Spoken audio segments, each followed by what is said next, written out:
best days of my life were my study abroad trip. I went to Turks and Caicos. It's an island in the Caribbean, and I stayed on a small island. It had a population of 1,000, so very tiny. But during this trip, we would frequently take trips to the surrounding uninhabited islands.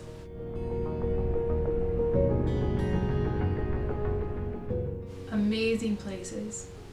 It looked like something you would see in a Nat Geo documentary or a magazine. Honestly, places that I never really believed existed before I went. And I would snorkel and dive all the time, several times a week. And the beauty never wears off.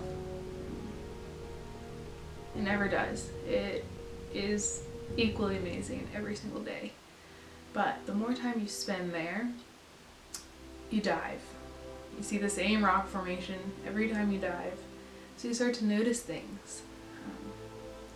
You start to notice what we're doing to the planet.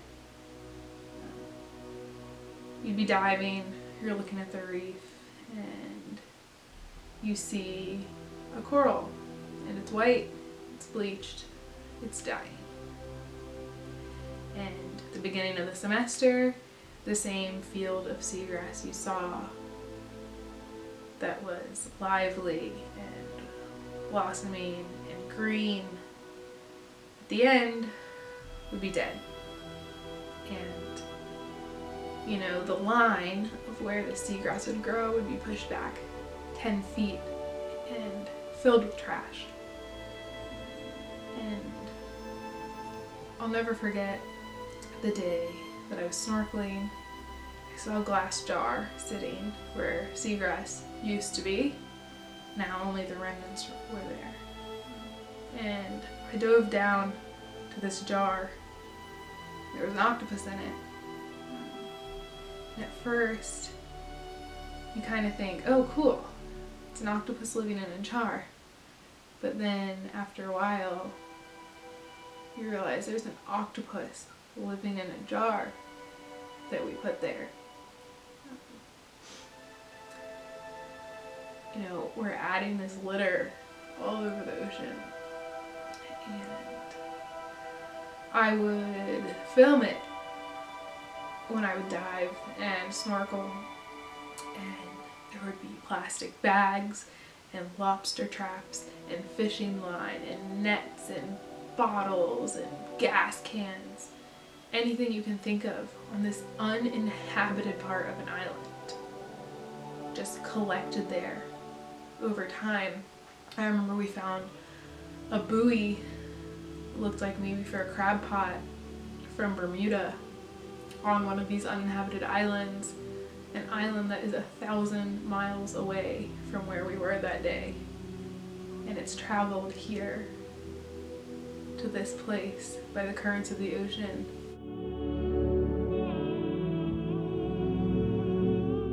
I have a collection of rubber ducks that I found just sitting on the ocean floor, and I think that goes to show that it's not a localized issue. Anything that goes in the ocean can go literally anywhere on the planet. And it started making me sad. I love diving, but I would go down and I would see that, and I would just be devastated, honestly. But towards the end of my trip, there was one day where we were out snorkeling and a group of stingrays was around.